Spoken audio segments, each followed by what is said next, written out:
La gente cursi. Novela de costumbres ridículas. De Don Ramón Ortega y Frías. Capítulo 2. Los amigos de Doña Robustiana. Encontrábase la señora del Peral en un gabinete y sentada junto al balcón, agitando su abanico, sudando y contemplando el puro horizonte cuajado de estrellas. Apoyaba los pies en un pequeño taburete, y allí había hecho que se colocase su amado Morito, o lo que es igual, el gatazo rubio, porque en la falda le daba demasiado calor. En el centro de la habitación había una mesa con cubierta de paño verde, y sobre la mesa un quinqué con pantalla bastante grande y de color oscuro. Debajo de aquella mesa, y en las noches de invierno, colocábase el brasero, los tertulianos de Doña Robustiana introducían las piernas por debajo del luengo tapete, apoyaban los brazos en la mesa y jugaban a la lotería, cuando no se tocaba el piano o no había quien propusiese algún juego de prendas. En el verano hacían lo mismo, aunque no tenían que buscar el calor del brasero. Doña Robustiana había cenado, es decir, estaba bien preparada para toda la noche, y aguardaba con impaciencia a sus amigos. Una campanilla resonó. Juana, que en el balcón de otro aposento se deleitaba en aspirar el ambiente de la noche, corrió hasta llegar a la puerta, abrió y dejó el paso libre a dos personas. Eran dos mujeres. La una vieja y la otra joven. La primera flaca, consumida, asmática y de color bilioso. La segunda tampoco tenía que deplorar el exceso de robustez, pero gracias a los algodones, crinolinas, aceros y ballenas, presentaba formas medianamente regulares de mujer. Lo mismo que sus formas, era mentira su color, pues a la naturaleza le había parecido bien hacerla morena, y ella se había convertido en blanca. Si la joven no era lo que parecía algo bastante agradable, pues en realidad no carecía de belleza, y sobre todo de gracia, y tenía suficientes atractivos para hacer que en ella se fijasen las miradas de los hombres. Sonreía constantemente, no sabemos si para hacerse agradable o para lucir la blanca dentadura que le había dado la naturaleza. No era menester más que mirarla para comprender que era de carácter vivo y alegre. Donde ella se encontrase, según Doña Robustiana y sus amigos decían, no era posible la tristeza. Con tales condiciones, debía suponerse que encontraría pronto un marido, con tanta más razón, cuanto que la viuda se había declarado sobre este punto su protectora. Tenía además muchas habilidades, pues cantaba, aunque sin saber música, graciosas canciones del género andaluz, y con pretensiones de actriz recitaba los mejores trozos de las comedias sentimentales. Además, ella tenía la pretensión de vestir con mucho gusto, con mucha elegancia, y creía firmemente que por todas partes iba encendiendo corazones. Sus padres habían tenido la desgraciada ocurrencia de bautizarla con el nombre de Francisca, pero todos la llamaban Paquita, y sólo así pudo ella resignarse con nombre tan vulgar. Llevaba un vestido de una de esas telas que no tienen nombre, que son muy vistosas, que cuestan muy poco, y que en realidad valen mucho menos de lo que cuestan. No sabemos con cuántos volantes, rizados, lazos y otros adornos, iba cubierto el vestido. Lo había estrenado aquella tarde, lo había lucido en el Prado, y luego en el café, y pensaba dar el último golpe de efecto en la tertulia. Para conseguirlo así se presentaba más tarde que de costumbre, suponiendo que encontraría ya reunidos a todos los amigos de la viuda. Ya sabemos que Paquita se equivocaba y que tenía que sufrir un desengaño, puesto que no había de encontrar más que a Doña Robustiana y a su Morito. La madre de Paquita, medio ahogada por haber subido la escalera, empezó a toser, y como si perdiese el equilibrio, extendió un brazo y se apoyó en uno de los hombros de su hija. «Jesús, mamá», exclamó ésta, desviándose bruscamente. «¿Qué te pasa?», preguntó la madre cuando pudo hablar. «Pues no parece sino que yo sea un guardacantón. Mira cómo me has puesto la puntilla del fichú». «Pues, hija mía, con los viejos hay que tener paciencia, y debes considerar que primero es tu madre que tus moños y pelendengues. Por ti sufro todo esto, pues yo estaría mejor en casa, aunque allí tampoco me falta que rabiar con la calma de tu padre. ¿Piensas armarme una escena? Mira, niña, si has creído que voy a tolerar todas tus desvergüenzas. Pero, mamá, con tu genio nos pones en ridículo. Eso es, porque no dejo que me maltrates». Este delicioso diálogo sostenían en el recibimiento y mientras se quitaban y colgaban en una percha las mantillas. Juana, con una lamparilla en la mano, permanecía inmóvil, sonreía maliciosamente, y como no podía estar mucho tiempo callada, dijo a Paquita: «Vamos, señorita, no se enfade usted con su mamá». «Pues esto no es nada», repuso la biliosa madre, «había usted de verla en casa». Ahora puedes decir que soy una furia, y con la buena fama que tú me des. La que mereces. ¿Ha venido alguien?, preguntó Paquita a la sirviente. Nadie todavía. Hizo la joven un gesto de disgusto, pero como tenía la costumbre de decir siempre lo contrario de lo que sentía, murmuró: Me alegro. Y haciendo crujir la pomposa falda y balanceando la cabeza, atravesó con paso firme y altivo continente algunas habitaciones, hasta llegar al gabinete donde se encontraba doña Robustiana con su amado Morito. La madre siguió como mejor pudo a la hija. ¡Ah!, exclamó la viuda, poniéndose en pie. El gato levantó la cabeza perezosamente, relamióse, cambió de postura, y volvió a dormirse. Resonaron no sabemos cuántos besos, cruzáronse las palabras más cariñosas, y las tres amigas se sentaron. Doña Robustiana, cumpliendo su deber, principió por dirigir mil alabanzas a Paquita, hablándole además del vestido nuevo, preguntándole cuántas varas de tela había empleado y cuánto le había costado. Paquita respondió a todo, mintiendo según su antigua costumbre. La madre se quejó del calor, de los nervios y de la imperturbable calma de su marido, y como cosa que viene de molde, habló del genio insufrible de su hija. A tal punto llegaban de la conversación, cuando nuevamente resonó la campanilla. ¿Quién será?, preguntó la madre de Paquita. Siento que nos interrumpan, dijo doña Robustiana, porque ahora iba a darles a ustedes una noticia de interés. Tendremos paciencia, y luego será. Otras dos señoras se presentaron, otra madre con su hija, tipos opuestos a las que hemos dado a conocer. La primera, que apenas tendría 50 años, era excesivamente robusta y con formas también excesivamente desarrolladas. La cara, de color rojo amoratado, era más ancha que larga, y estrecha y deprimida su frente, grande su boca, y extremadamente gruesos los labios. La nariz casi no merecía este nombre, pues más que nariz parecía un trozo de remolacha colocado sobre la boca. Sus pequeños ojos, de color indefinible, carecían de pestañas. Copioso sudor corría por sus mejillas. Apenas podía respirar, y muy trabajosamente agitaba el abanico de descomunal tamaño y de vivos colores. A pesar de su fealdad, no era desagradable, pues sin cesar sonreía como pueden sonreír los querubines, y en su semblante se revelaba una candidez y una benevolencia sin igual. Vestía lujosamente, pues toda su ropa y adornos eran de bastante valor, pero al mirarla era preciso acordarse de la fábula de la mona que se vistió de seda.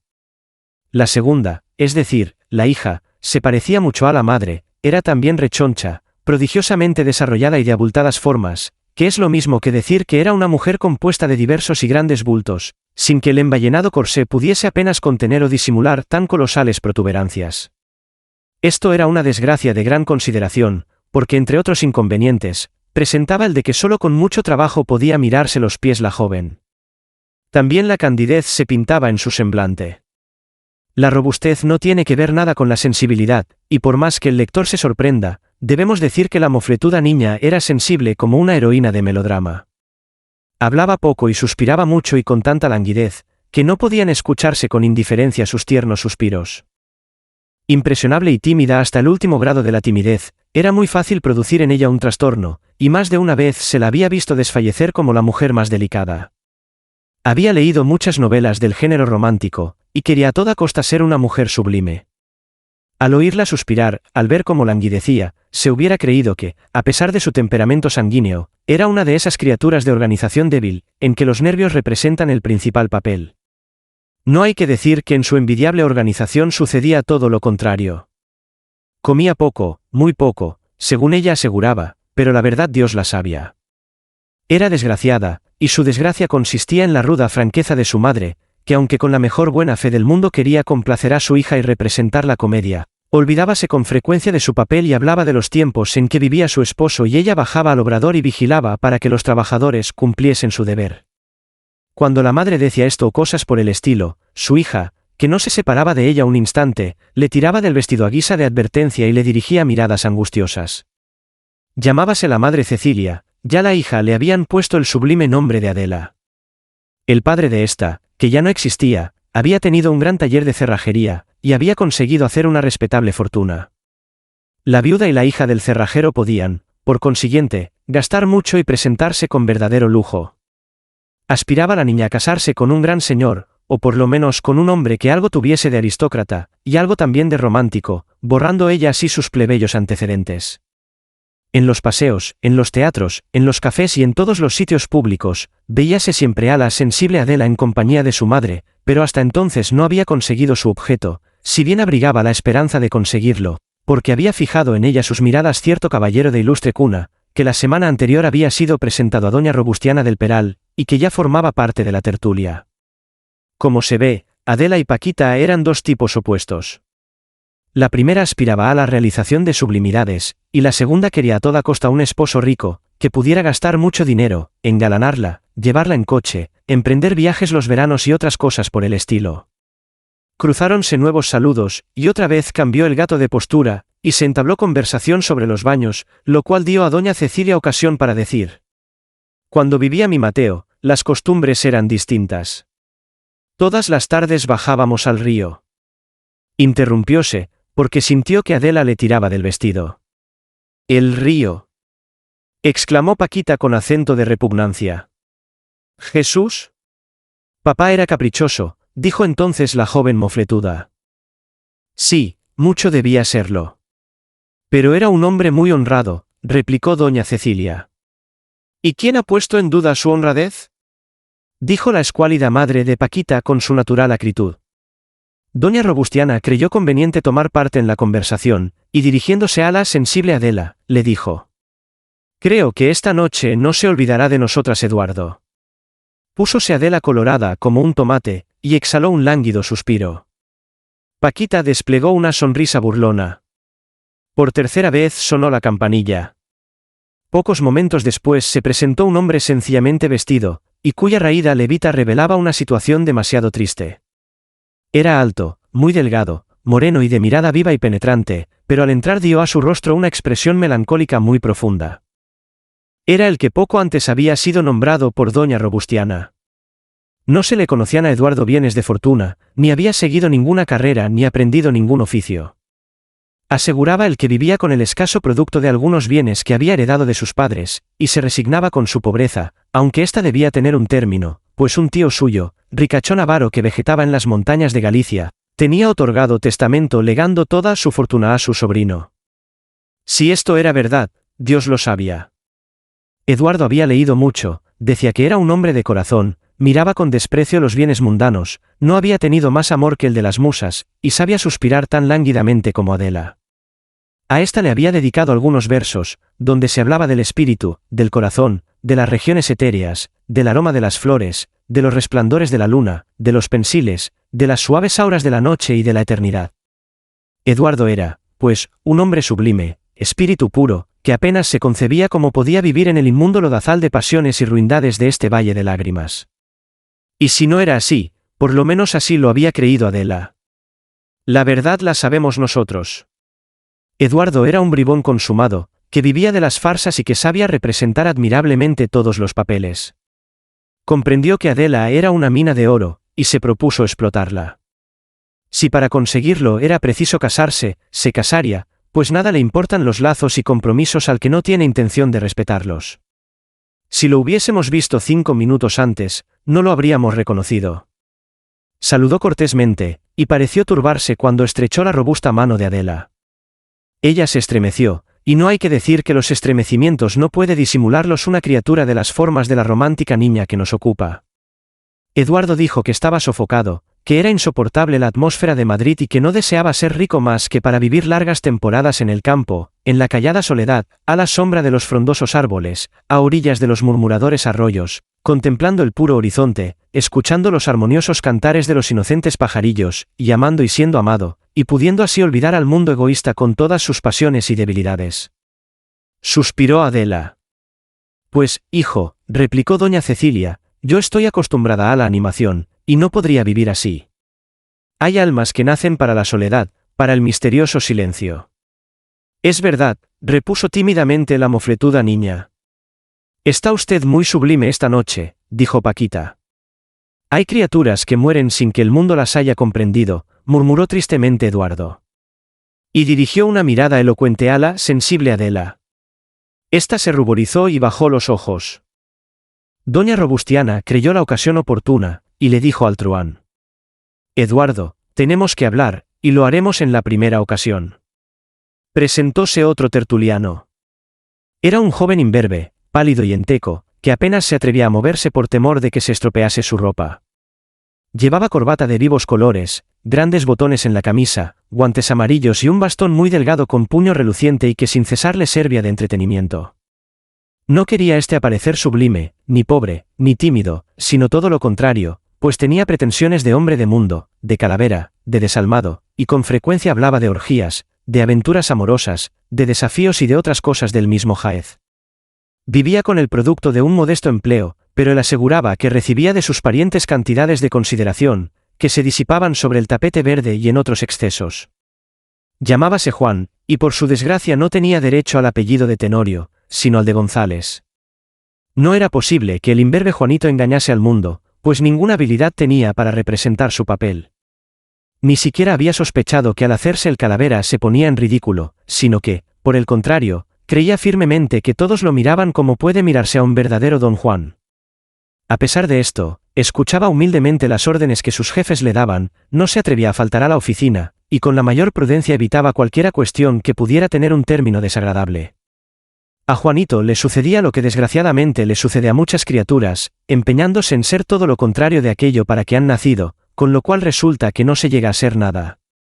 Los que tienen el buen talento de aprovechar sus disposiciones naturales, consiguen más o menos tarde hacer su fortuna. El joven era débil, y se empeñaba en ser fuerte, era tímido, y quería parecer valeroso, tenía un corazón sensible, y se esforzaba para obrar como descorazonado. ¿Qué había de conseguir en el mundo? Empeñarse en ir contra la naturaleza, es una estupidez o una locura. Después de Juanito fueron otras personas. Casi todas ellas llevaban el bolsillo vacío y la cabeza llena de tonterías. El piano se abrió para que tocase un joven que hacía sus estudios en el conservatorio, y que tenía pretensiones de artista. Después de muchos ruegos se dignó Paquita cantar, moviendo mucho la cabeza y poniendo los ojos en blanco. Eduardo habló con Adela. Doña Cecilia se ocupó de la honradez de su difunto marido. La madre de Paquita murmuró sin cesar, y por fin se decidió jugar a la lotería. Esto les pareció muy bien a los unos y muy mal a los otros, pero todos se colocaron alrededor de la mesa, y sobre ésta se extendieron los cartones. No queremos describir con todos sus detalles esta escena. Doña Robustiana los observaba a todos con disimulo y atención profunda, no para coartar la libertad de nadie, sino para recoger datos que podían serle de mucha utilidad. Más de una vez viéronse las mejillas de Adela rojas como si fuese a brotar la sangre.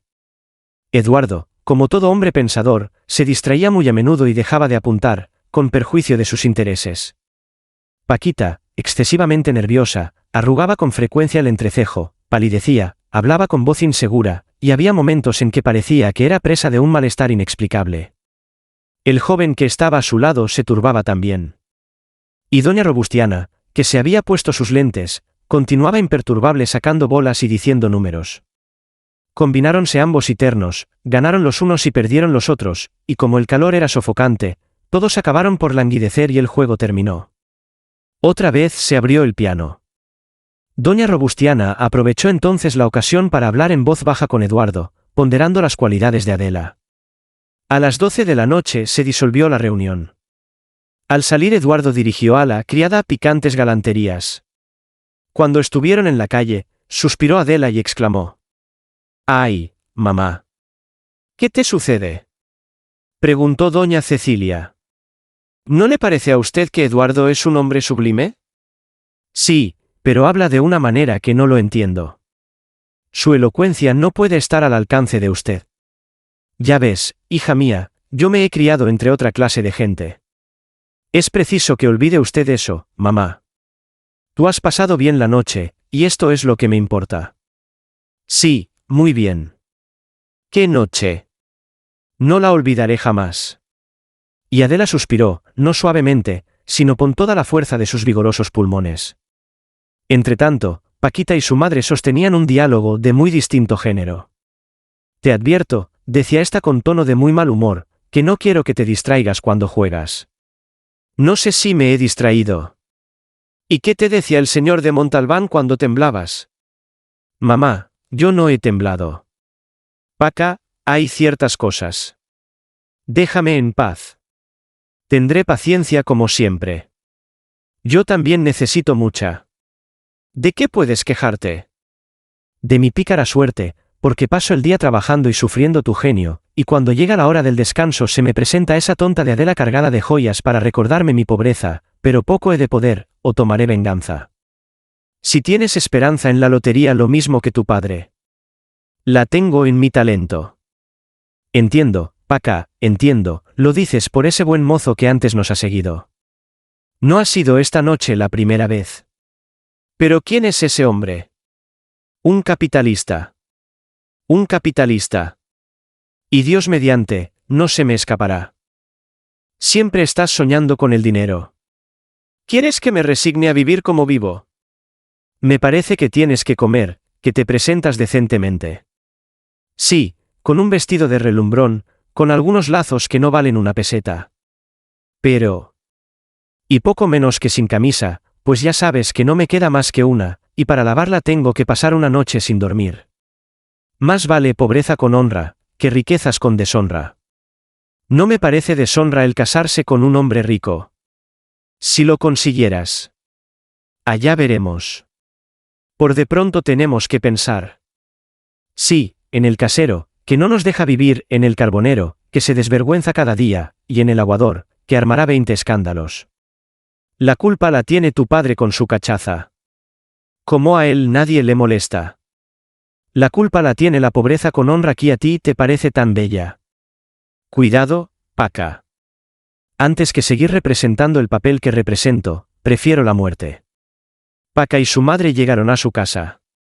Abrieron, encendieron un fósforo y subieron hasta el cuarto piso. No tenían criados, y en cambio Adela tenía 3. Entraron en su pobre habitación, cuyo miserable aspecto contrastaba con los volantes, puntillas y lazos que adornaban a la joven. El padre cachazudo, que se había quedado en casa, dormía ya profundamente y con la tranquilidad de las almas justas. Una jícara de chocolate sirvió de cena a la madre y a la hija. Esta se desnudó, arregló su cama con un pobre colchón en el suelo, y se acostó para soñar con el dinero del capitalista buen mozo. Después de sueño tan agradable, la realidad debía ser bien triste, debía parecerle doblemente horrible. Entretanto, Adela y su madre habían devorado un trozo de jamón y 2 chorizos, y se habían acostado en mullidos lechos, para roncar estrepitosamente. Si Adela soñaba, veía al sublime Eduardo junto a una mesa y escribiendo sentidos versos. En cuanto a la mesa, no se debía equivocar la sensible joven, porque efectivamente, Eduardo se encontraba entonces junto a una mesa, entre una docena de taures, viendo cómo los naipes caían sobre el tapete y esperando la ocasión de levantar un muerto, que le permitiese almorzar al otro día.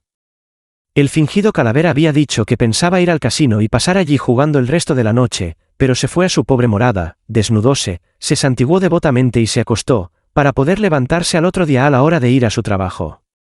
La verdad es, que si Juanito se hubiese casado con Paquita, tal vez habrían sido dichosos, pero ella quería un hombre rico y él soñaba con novelescas aventuras, cuyo término fuese el amor de alguna ilustre dama. Doña Robustiana cenó en compañía de su gato, y trazó su plan para que al menos Adela consiguiese casarse con el sentimental Eduardo. Todo esto, que parece poco, entrañaba mucho y debía producir las más graves consecuencias. ¿Qué suerte estaba reservada a las 2 jóvenes en quienes particularmente hemos fijado la atención? Ambas estaban, como suele decirse, fuera de su centro, se habían empeñado en realizar un absurdo, y no debían esperar nada bueno. En cuanto a Juanito, era también digno de compasión, porque sus estúpidas pretensiones debían producirle más de un serio disgusto.